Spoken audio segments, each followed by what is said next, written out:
హిందూ ధర్మంలో అనేక ఆచారాలు ఉన్నాయి. అందరూ వాటిని ఆచరిస్తుంటారు. అయితే దాని వెనుక ఉన్న కారణం మాత్రం కొంతమందికే తెలుసు. అటువంటి వాటిలో మహిళలు కొబ్బరికాయలు కొట్టకూడదన్నటువంటి నిబంధన కూడా ఒకటి. కొంతమంది దీన్ని పాటిస్తూ ఉంటారు. అయితే కొబ్బరికాయ మహిళలు ఎందుకు కొట్టకూడదు, దీని వెనుకున్న కారణం ఏంటో ఇప్పుడు చూద్దాం. చాలా మంది ఈ పద్ధతి ఆచారాన్ని పాటిస్తారు. అయితే కొబ్బరికాయని ఎందుకు పగల కొట్టకూడదని అంటారో చాలా మందికి తెలియదు. కొబ్బరికాయని పూల ఫలం అంటారు. దైవారాధనలో దీని ప్రాముఖ్యత ఎంతో ఉంది.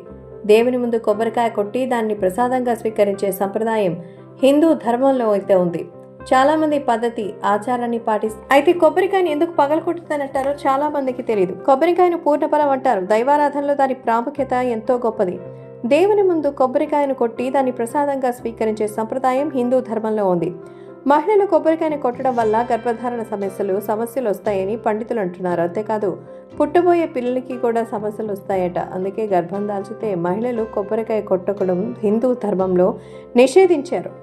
అంతేకాదు పురాణాల ప్రకారం మహావిష్ణువు లక్ష్మీదేవి భూమిపై కొబ్బరి చెట్టు నాటినట్టుగా శాస్త్రం చెప్తోంది. అందుకే కొబ్బరిని పరమ పవిత్రంగా భావించి పూజిస్తూ వినియోగిస్తూ ఉంటారు. అలాగే మనందరం కూడా లక్ష్మీదేవి స్వరూపంగా భావించే కలశం పైన కూడా కొబ్బరికాయను ఉంచి పూజిస్తాం.